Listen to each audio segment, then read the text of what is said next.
પ્રશ્ન 1 નીચેના પ્રશ્નોના જવાબનો સાચો વિકલ્પ પસંદ કરી લખો। 1 નીચેના પૈકી કયો સિદ્ધાંત વીમા કરારના સિદ્ધાંતો અનુસાર નથી? જવાબ ડી નફાનો સિદ્ધાંત। 2 સામાન્ય વીમાનો કયો પ્રકાર સૌથી જૂનો અને સર્વવ્યાપી છે? જવાબ બી દરિયાઈ વીમો। 3 વિદેશી વીમા કંપનીઓ ભારતીય વીમા કંપનીમાં સીધું કેટલું રોકાણ કરી શકે છે? જવાબ વિવા 49%। 4 કિસાન વિકાસ પત્રમાં પાકતી તારીખે કેટલી રકમ વ્યાજ સહિત ચૂકવવામાં આવે છે? જવાબ એ 2 ગણી। 5 નીચેના પૈકી કયા વીમામાં જોખમનું તત્વ વધુ સમાયેલું છે? જવાબ એ માલ હેરફેરનો વીમો। 6 મની ઓર્ડરથી કઈ સેવામાં ટપાલી દ્વારા નાણાં ઘરે પહોંચાડવામાં આવતા નથી? જવાબ બી ઇન્સ્ટન્ટ મની ઓર્ડર IMO। પ્રશ્ન 2 નીચેના પ્રશ્નોના એક વાક્યમાં જવાબ આપો। 1 વીમો એટલે શું? જવાબ વીમો એ બે પક્ષકારો વચ્ચેનો એવો લેખિત કરાર છે કે જે દ્વારા વીમો ઉતારનારે પ્રીમિયમની રકમના અવેજનો બદલામાં વીમો ઉતરાવનારને નક્કી કરેલ જોખમોના કારણે નુકસાન થાય તો નક્કી કરેલ સમયની મર્યાદામાં અને નક્કી કરેલી ગણતરી પ્રમાણે આર્થિક નુકસાન ભરપાઈ કરી આપવાનું વચન આપે છે। 2 વીમા પોલિસી એટલે શું? જવાબ વીમાના લેખિત કરારને વીમા પોલિસી કહેવામાં આવે છે। 3 જીવન વીમો એટલે શું? જવાબ જે વ્યક્તિનો વીમો લીધો હોય તે વ્યક્તિનું મૃત્યુ થાય ત્યારે તેના વારસદારને અથવા નક્કી કરેલ મુદ્દત પૂરી થાય ત્યારે વીમા કંપની વીમો લેનારને નક્કી કરેલી રકમ ચૂકવી આપવાનું વચન આપે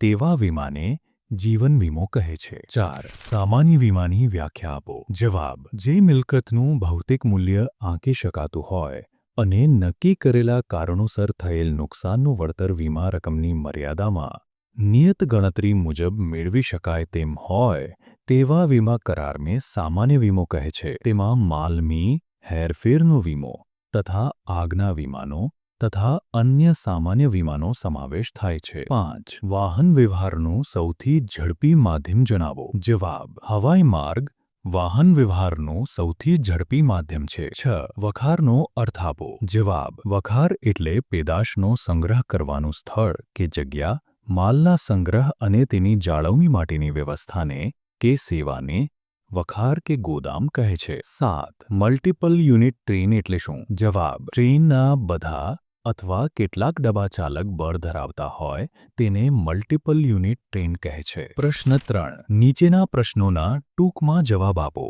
1 વીમાના સિદ્ધાંતોની યાદી આપો। જવાબ વીમાના સિદ્ધાંતોની યાદી નીચે મુજબ છે। 1 સંપૂર્ણ ભરોસાનો સિદ્ધાંત। 2 નુકસાન વળતરનો સિદ્ધાંત। 3 વીમા યોગ્ય હિતનો સિદ્ધાંત અને 4 હક બદલાનો સિદ્ધાંત। 2 સામાન્ય વીમાના પ્રકારોની યાદી બનાવો। સામાન્ય વીમાના પ્રકારોની યાદી નીચે મુજબ છે। એ માલની હેરફેરનો વીમો। 1 દરિયાઈ વીમો। 2 હવાઈ વીમો। 3 માર્ગ વીમો। બી આગનો વીમો। સી અન્ય સામાન્ય વીમાઓ। નફા નુકસાનનો વીમો। વીમો લૂંટફાટનો વીમો। ઢોર ધાખરનો વીમો। સમૂહ વીમો। રમત ગમતનો વીમો। વાહનનો વીમો। શાખનો વીમો। ત્રાહિત પક્ષ માટેનો વીમો। છેતરપિંડી સામે વફાદારીનો વીમો। અકસ્માતનો વીમો। કુદરતી આપત્તિનો વીમો। કામદાર વળતર વીમો। 3 જિંદગીના વીમાને નુકસાન વળતરનો સિદ્ધાંત લાગુ પડતો નથી।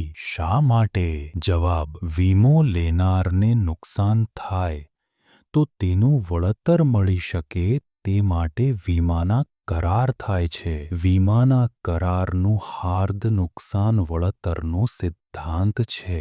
વીમો લેનારને નુકસાન થાય તો વીમા કંપની તેનું વળતર કેટલું ચૂકવશે તે નક્કી કરવા આ સિદ્ધાંતનો ઉપયોગ થાય છે। વીમો ઉતરાવનાર તેને થયેલું નુકસાનનું વળતર જ મેળવી શકે છે તે નફો કરી શકતો નથી અર્થાત નુકસાન થયું હોય તેનાથી વધુ રકમ નુકસાનના વળતર તરીકે મેળવી શકતો નથી।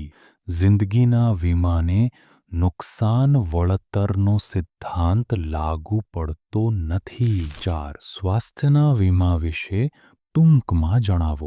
જવાબ આરોગ્ય વીમો એ એક પ્રકારનો વીમો છે જે બીમારીને કારણે ઉદ્ભવતા તબીબી ખર્ચાઓને આવરી લે છે। આ ખર્ચો હોસ્પિટલમાં દાખલ થવાના ખર્ચ દવાઓના ખર્ચ અથવા ડોક્ટરની પરામર્શ ફી સાથે સંબંધિત હોઈ શકે છે. 5. જાહેર ભવિષ્ય નિધિ માટે નોંધ લખો. જવાબ: જાહેર ભવિષ્ય નિધિ અન્વયે કોઈપણ વ્યક્તિ ખાતું ખોલાવી શકે છે. આ ખાતાની મુદત 15 વર્ષની હોય છે.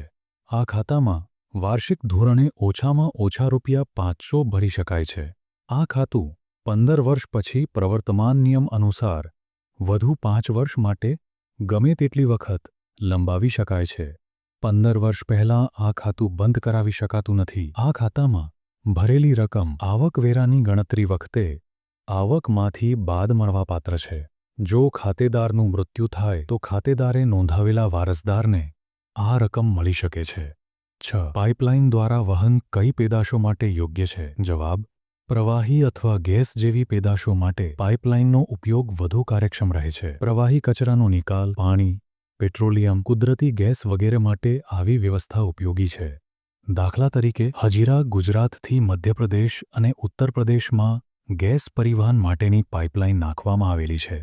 ભારતમાં અસમ, બિહાર, ગુજરાત, ઉત્તર પ્રદેશ અને હરિયાણા જેવા રાજ્યોમાં પાઇપલાઇન દ્વારા ફ્રેડ ઓઇલ અને પેટ્રોલિયમ પેદાશોનું પરિવહન થાય છે. પ્રશ્ન 4. નીચેના પ્રશ્નોના મુદ્દાસર જવાબ આપો. 1. સંપૂર્ણ ભરોસાનો સિદ્ધાંત એટલે શું? જવાબ: વીમાના કરારનો હેતુ નફો મેળવવાનો ક્યારેય ન હોઈ શકે. વીમા કરારનો હેતુ નુકસાનનું આર્થિક વળતર ન મેળવવાનો છે. વીમાનો મૂળભૂત અભિગમ સામાજિક છે. આથી વીમા કરારના પક્ષકારોએ પરસ્પર સંપૂર્ણ ભરોસો મૂકવાનો છે. કરાર કરતી વખતે બંને પક્ષકારોએ પરસ્પરને જરૂરી હોય તેવી વીમા વસ્તુ અંગેની બધી જ માહિતી આપવાની હોય છે. વીમો લેતી વખતે માહિતી પૂછવામાં ન આવી હોય છતાં જો કરાર ઉપર અસર કરતા હોય તો એક પક્ષે બીજા પક્ષને આપવાની હોય છે. કોઈ પણ માહિતી છુપાવીને કરેલા વીમાનો કરાર એ દગો કહેવાય અને સંપૂર્ણ ભરોસાના સિદ્ધાંતનો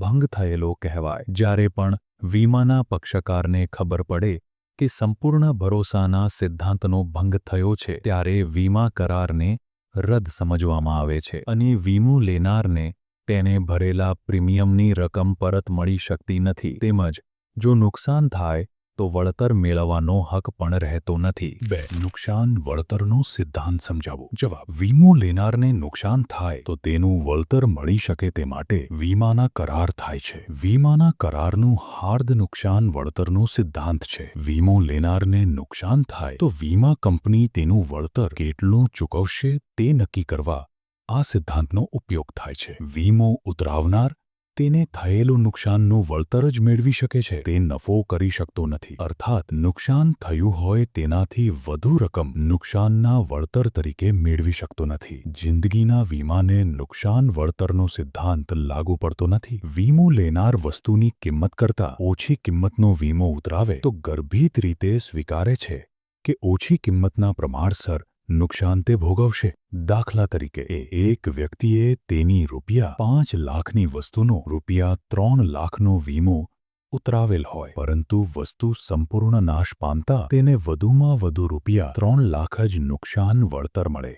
એક વસ્તુની કિંમત ₹5 લાખ છે પરંતુ તેનો વીમો ₹3 લાખનું લેવામાં આવ્યો હોય અને તે વસ્તુ આંશિક રૂપે નુકસાન પામતા ₹2 લાખનું નુકસાન થાય તો ઉતરાવેલ વીમાની રકમનું પ્રમાણસર વળતર ₹1,20,000 મળશે.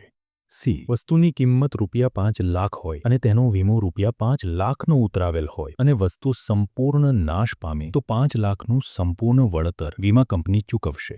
વીમા યોગ્ય હિતનો સિદ્ધાંત સ્પષ્ટ કરો. જવાબ: વીમા યોગ્ય હિતનો સિદ્ધાંત એટલે વીમો લેનારની વીમા વસ્તુમાં આર્થિક હિત હોવું જોઈએ. દાખલા તરીકે, મકાન માલિકને મકાનમાં આર્થિક હિત હોય જ્યારે ભારવાતની મકાનમાં આર્થિક હિત ન હોય. 4. વીમો જોખમ દૂર નથી કરતો પરંતુ જોખમથી પેદા થતા આર્થિક નુકસાનનું વળતર આપે છે. વિધાનની યથાર્થતા તપાસો. જવાબ: વીમો એટલે બે પક્ષકારો વચ્ચેનો એવો લેખિત કરાર કે જે દ્વારા વીમો લેનાર પ્રીમિયમની રકમના એવેજના બદલામાં વીમો ઉતારનાર પાસેથી એવું વચન મેળવે છે કે જો તેને વીમો લેનારને નક્કી કરેલા જોખમોના કારણે નુકસાન થાય તો નક્કી કરેલી રકમની મર્યાદામાં અને નક્કી કરેલી ગણતરી પ્રમાણે આર્થિક નુકસાન ભરપાઈ કરી આપવામાં આવશે. વીમાના લેખિત કરારની વીમાની પોલિસી તરીકે ઓળખવામાં આવે છે. વીમો જોખમ દૂર કરતો નથી, પરંતુ જોખમથી પેદા થતા આર્થિક નુકસાનનું વળતર આપે છે. 5. વખારના કારણે સમય તુષ્ટિગુણનું સર્જન થાય છે. ચર્ચો જવાબ. ઉત્પાદન થયા પછી ઉત્પાદિત માલનું વેચાણ કે વપરાશ તરત જ થઈ શકતો નથી, તેથી તેનો સંગ્રહ આવશ્યક બને છે. નાશવંત વસ્તુને સાચવવા માટે વખારની જરૂર પડે છે. કેટલીક વસ્તુઓની માંગ મોસમી હોય છે અને તેનું ઉત્પાદન સમગ્ર વર્ષ દરમિયાન થતું હોય ત્યારે આવી ઉત્પાદિત વસ્તુઓનો સંગ્રહ કરવામાં આવે છે અને જ્યારે તેની માંગ થાય ત્યારે મળી શકે તેવી વ્યવસ્થા વખાર દ્વારા કરવામાં આવે છે. ઘણી વખત કાચા માલનું ઉત્પાદન માટે ઉપયોગ થાય તે પહેલાં તેનો સંગ્રહ જરૂરી બને છે. આ માટે વાણિજ્યના એક અંગ તરીકે વખારની સેવા આવશ્યક બને છે. વખાર એ એવી સેવા છે કે જેમાં પેદાશોનો સંગ્રહ થાય છે. પેદાશોને તેના મૂળ સ્વરૂપમાં અકબંધ રહે તે રીતે રાખવામાં આવે છે. આવા સંગ્રહ દરમિયાન પેદાશોના ગુણધર્મો જળવાઈ રહે અથવા તેમાં ઓછામાં ઓછા ફેરફારો થાય તે તેનો મુખ્ય હેતુ છે. વખારના કારણે સમય તુષ્ટિગુણનું સર્જન થાય છે. વિશિષ્ટ વખારો એટલે શું? ઉદાહરણ સહિત સમજાવો. જવાબ. જે માલના સંગ્રહ, જાળવણી અને સુરક્ષા માટે ખાસ અથવા અલાયદી સેવા આપવી પડે તેવા માલને રાખવાની વખારને વિશિષ્ટ વખાર કહે છે. ફટાકડા, ઝેરી રસાયણો, રાંધણ ગેસ, પેટ્રોલ જેવી ચીજવસ્તુઓના સંગ્રહ, જાળવણી અને સુરક્ષા માટે વિશિષ્ટ વખારો અનિવાર્ય બને છે. પેટ્રોલિયમ પદાર્થો માટેની ભૂતળ ટાંકીઓ, ઝેરી રસાયણો માટે ખાસ પ્રકારની ઈંટો તેના ઉદાહરણ છે. ફળ, દૂધ, શાકભાજી જેવા નાશવંત પદાર્થો માટે કોલ્ડ સ્ટોરેજ જેવી વિશિષ્ટ વખારો રાખવામાં આવે છે. આ વખારો ખર્ચાળ છે. સુરક્ષાના હેતુસર અનેક નિયમોનું પાલન અનિવાર્ય હોય છે. પ્રશ્ન 5. નીચેના પ્રશ્નોના વિસ્તારપૂર્વક જવાબ આપો. 1. વીમા કરાર એ સામાન્ય કરારથી કેવી રીતે જુદો પડે છે? જવાબ. વીમા કરાર જીવનના જોખમોની ખાતરી આપે છે. બીજી બાજુ સામાન્ય વીમો એ હાનિકારકતાનો કરાર છે. વીમા કરાર દ્વારા ચૂકવવાપાત્ર રકમ કાં તો પોલિસી ધારકના મૃત્યુ સમયે અથવા પોલિસીની પરિપક્વતા પર ચૂકવવામાં આવે છે. સામાન્ય કરારમાં વાસ્તવિક નુકસાન અથવા દાવાની રકમની નિશ્ચિત ઘટના પર ભરપાઈ કરવામાં આવે છે, જેની સામે નીતિ જારી કરવામાં આવી હતી. વીમા કરાર એ લાંબા ગાળાના કરાર છે, જ્યારે સામાન્ય કરાર ટૂંકા ગાળાના હોય છે. વીમા કરારમાં નીતિની અવધિ દરમિયાન અથવા ન્યૂનતમ હપ્તા ભરવાની અવધિ સુધી હપ્તા ચૂકવવા જરૂરી છે. સામાન્ય કરારમાં નીતિના નવીકરણ પછી જ હપ્તા ચૂકવવામાં આવે છે. વીમા કરાર કોઈનું જીવન સુરક્ષિત રાખવા સિવાય લાંબા ગાળે સંપત્તિ બનાવવામાં મદદ કરી શકે છે, જ્યારે નીતિની પૂર્વ નિર્ધારિત રકમ પર થતા નુકસાન સામે સામાન્ય કરાર મર્યાદિત છે. જે વ્યક્તિ પોતાના જીવનનો વીમો ઉતારવા માંગે છે તે વીમા કરાર સમયે હાજર હોવો આવશ્યક છે. સામાન્ય વીમામાં નીતિધારક કરાર સમયે અને નુકસાન સમયે હોવું આવશ્યક છે. અહીં વીમા કરાર પોલિસી ધારકના જીવન સાથે સંકળાયેલા જોખમોને આવરી લે છે તથા સામાન્ય કરારમાં નુકસાનના સમયે થતી મહત્તમ રકમ આવરી લેવામાં આવે છે અને આ રકમ વીમા કંપની દ્વારા પોતે પૂર્વ નિર્ધારિત કરવામાં આવે છે. મુખ્યત્વે વીમા કરાર પોલિસી ધારકોના જીવન જોખમને સુનિશ્ચિત કરે છે તથા સામાન્ય કરાર ક્ષતિધિકારના સિદ્ધાંતથી સંબંધિત છે તથા વીમા કરાર કાં તો નીતિધારકના મૃત્યુ સમયે અથવા નીતિની પરિપક્વતા સમયે ચૂકવવામાં આવે છે. આમ વીમા કરાર એ લાંબા ગાળાનો કરાર છે, જ્યારે સામાન્ય કરાર ટૂંકા ગાળાનો કરાર છે. હપ્તાની ચૂકવણી સમગ્ર અવધિ દરમિયાન અથવા નીતિ પરિપક્વતાના સમયે થાય છે. નીતિ નવીકરણ સમયે સામાન્ય કરારમાં હપ્તા ચૂકવવામાં આવે છે. વીમા કરારથી સંપત્તિનું નિર્માણ થઈ શકે છે, જ્યારે સામાન્ય કરારમાંથી વધારાની બચત થતી નથી. અંતે વીમા કરાર શરૂ કરતી વખતે વીમાદાતા હાજર હોવી આવશ્યક છે. નીતિધારક સામાન્ય કરાર સમયે તેમજ ખોટના સમયે હાજર હોવું આવશ્યક છે. 2. જીવન વીમાના પ્રકારો જણાવી તે વિશે ટૂંકમાં જણાવો. જવાબ: જીવન વીમાના 2 પ્રકારો છે. એ. જિંદગીનો વીમો. બી. હયાતીનો વીમો. એ. જિંદગીનો વીમો જે વ્યક્તિનો વીમો લીધો હોય તે વ્યક્તિનું મૃત્યુ થાય ત્યારે તેના વારસદારને વીમા કંપની નક્કી કરેલી રકમ ચૂકવવાનું વચન આપે તેવા કરારને જિંદગીનો વીમો કહેવામાં આવે છે. વીમો ઉતરાવનાર વ્યક્તિ નક્કી કરેલ પ્રીમિયમ નક્કી કરાયેલા સમયાંતરે અને આજીવન ભરે છે. જિંદગી અમૂલ્ય છે, તેથી તેની કિંમત નક્કી થઈ શકતી નથી. વીમો ઉતરાવનાર પોતાની જિંદગીનું જે મૂલ્ય આંકે તે અને પોતાની પ્રીમિયમ ચૂકવવાની ક્ષમતાના આધારે વીમાની રકમ નક્કી કરે છે. આમ અહીં નુકસાન વળતરનો સિદ્ધાંત અમલમાં મુકાતો નથી. વ્યક્તિના મૃત્યુ સમયે જો કારણ શંકાસ્પદ ના હોય તો વીમા કંપની પોલિસીની પૂરી રકમ ચૂકવવા બંધાયેલી છે. બી. હયાતીનો વીમો વ્યક્તિએ નક્કી કરેલી વીમા મુદત પૂરી થાય ત્યારે તે વ્યક્તિને અથવા નક્કી કરેલી મુદત પૂરી થાય તે પહેલા જો વ્યક્તિનું મૃત્યુ થાય તો તેના વારસદારને નક્કી કરેલી રકમ વીમા કંપની ચૂકવવાનું વચન આપે તેવા વીમા કરારને હયાતીનો વીમો કહેવામાં આવે છે. આ વચનના બદલામાં અવેજ તરીકે વીમો ઉતરાવનાર વ્યક્તિ નક્કી કરેલી પ્રીમિયમની રકમ નક્કી કરેલા સમયાંતરે નક્કી કરેલી વીમા મુદત સુધી ભરે છે. સામાન્ય વીમાના પ્રકારો જણાવી ગમે તે 2 પ્રકાર વિશે નોંધ લખો. જવાબ: સામાન્ય વીમાના 3 પ્રકારો છે. એ. માલની હેરફેરનો વીમો. બી. આગનો વીમો. સી. અન્ય સામાન્ય વીમો. એ. માલની હેરફેરનો વીમો માલને એક સ્થળેથી બીજા સ્થળે લઈ જતાં તેને પૂર્ણ કે આંશિક નુકસાન થવાનું જોખમ હોય છે. આ અંગેના વીમા 1. દરિયાઈ વીમો. 2. હવાઈ વીમો. 3. માર્ગ વીમો અથવા રેલવે રસ્તા વીમા તરીકે ઓળખાય છે. 1. દરિયાઈ વીમો. દરિયાઈ માર્ગે માલ મોકલવાનું ઘણું સસ્તું છે, પરંતુ વિલંબકારી અને જોખમી પણ છે. 18મી સદી પહેલા મોટા ભાગનો આંતરરાષ્ટ્રીય વેપાર દરિયાઈ માર્ગે થતો હતો. આથી વીમાનો આ પ્રકાર સૌથી જૂનો અને સર્વવ્યાપી છે. લોર્ડ્સ ઓફ લંડન નામની સંસ્થાએ દરિયાઈ વીમાની શરૂઆત કરેલી. આ સંસ્થાએ 325 વર્ષથી પણ વધારે સમયથી પોતાની વિશ્વસનીયતા જાળવી રાખી છે. 2. હવાઈ વીમો. 19મી સદીના ઉત્તરાર્ધથી હવાઈ માર્ગે માલ મોકલવાનું શરૂ થતાં હવાઈ વીમાની શરૂઆત થઈ. હવાઈ વાહન વ્યવહાર ખૂબ જ ઝડપી પરંતુ ખર્ચાળ અને જોખમી છે. આથી હવાઈ વાહન વ્યવહાર મારફતે કિંમતી અને ઓછા વજનના માલની હેરફેર થાય છે. દરિયાઈ અને માર્ગ વીમાની સરખામણીમાં હવાઈ વીમાના પ્રીમિયમના દર ઊંચા હોય છે. માર્ગ વીમો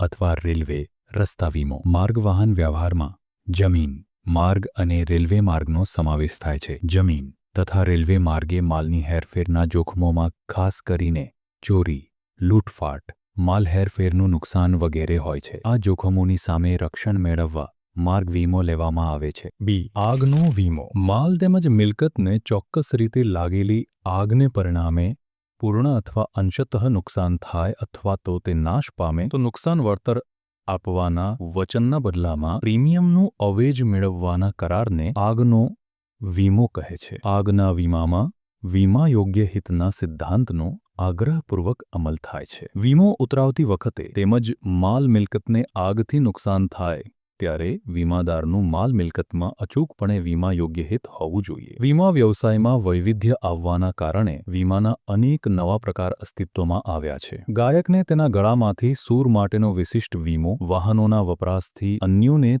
થતા નુકસાનનું વળતર આપતા ત્રાહિત પક્ષ થર્ડ પાર્ટીનો વીમો, કામદાર વળતરનો વીમો, શ્રમિકો માટેનો વીમો, વિદ્યાર્થી સમૂહોને થતા સામાન્ય અને સામાજિક નુકસાન વળતરનો વીમો, દાક્તરી સેવા શુશ્રૂષા કરાવવા માટેના વળતરનો વીમો, ધંધો બંધ રહેવાથી નફામાં થતા નુકસાન માટેનો વીમો, કર્મચારીઓ દ્વારા થતી છેતરપિંડી માટે માલિકોને થતા નુકસાન વળતરનો વીમો, રમતગમત સ્પર્ધાઓ કુદરતી કે અકુદરતી પરિબળોના કારણે ન યોજી શકાય કે મુલતવી રાખવી પડે તો તેથી થતા નુકસાન અંગેનો વીમો વગેરે અનેક પ્રકારના વીમાઓ અસ્તિત્વમાં છે. વ્યક્તિના આરોગ્યની જાળવણી અને સારવાર માટે ખૂબ ખર્ચ કરવો પડે છે. વીમો ઉતરાવનાર વ્યક્તિને નક્કી કરેલી શરતો અનુસાર વીમા કંપની વીમા પ્રીમિયમના બદલામાં માંદગીનો ખર્ચ ભરપાઈ કરી આપે તેવી વીમા પોલિસીને સ્વાસ્થ્યનો વીમો મેડિક્લેમ ઇન્સ્યોરન્સ કહે છે. 4. વીમા નિયમન અને વિકાસ સત્તા વિશે જણાવો.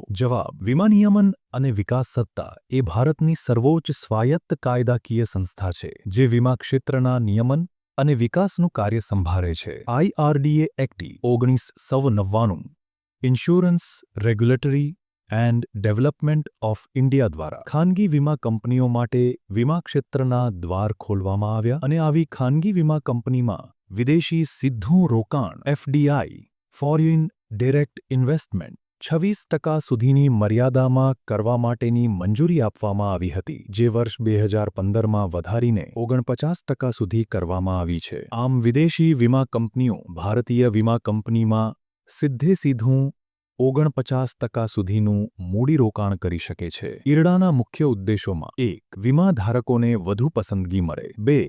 વીમા કંપનીઓ વચ્ચે તંદુરસ્ત સ્પર્ધા દ્વારા ઓછા પ્રીમિયમે વધુ સારી સેવા મળે. 3. અર્થતંત્ર માટે ભંડોળ મેળવવા. 4. વીમા કંપનીઓમાં સ્વનિયંત્રણ લાવવું અને 5. ફરિયાદ નિવારણ તંત્રની વ્યવસ્થા કરવી વગેરે છે. 5. વખારના પ્રકારો જણાવી. જકાતની દૃષ્ટિએ વખારના પ્રકારો વિશે માહિતી આપો. જવાબ. વખારના મુખ્ય 3 પ્રકારો છે, જે નીચે મુજબ છે. 1. માલિકીની દૃષ્ટિએ. A. ખાનગી વખાર અને B. જાહેર વખાર. 2. જકાતની દૃષ્ટિએ. A. જકાત ભરેલા માલની વખાર. B. જકાત ભર્યા વિનાના માલની વખાર. 3. ઉપયોગની દૃષ્ટિએ. A. સામાન્ય વખાર અને B.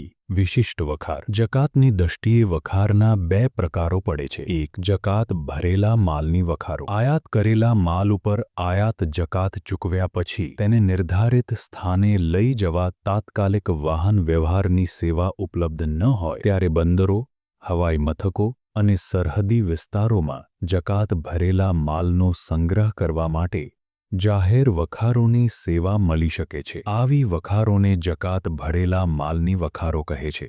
2. જકાત ભર્યા વિનાના માલની વખારો. આયાત કરેલા માલ ઉપર જકાત નક્કી કરેલા દર અનુસાર ભરવાની હોય છે. એવો આયાતી માલ કે જેના ઉપર જકાત ભરાઈ નથી અને તે માલ જે વખારમાં રાખવામાં આવે તેને જકાત ભર્યા વગરના માલની વખારો તરીકે ઓળખવામાં આવે છે. જે સ્થળે માલ આયાત થતો હોય તે જગ્યાએ આવી વખારો જોવા મળે છે. બંદરો અને સરહદી જમીન વિસ્તાર જ્યાંથી માલની આયાત નિકાસ થતી હોય તેવા વિસ્તારોમાં આ પ્રકારની વખારો આવેલી હોય છે. જ્યારે આયાતકારે માલની પુનઃ નિકાસ કરવી હોય ત્યારે માલનું વર્ગીકરણ અને પુનઃપેકિંગ વગેરે સગવડો ઉપલબ્ધ બને છે. માલના મૂળ સ્વરૂપમાં કોઈ પણ પ્રકારનો ફેરફાર કરવામાં આવતો નથી. આવી વખારો પુનઃનિકાસ માટે આશીર્વાદરૂપ બને છે.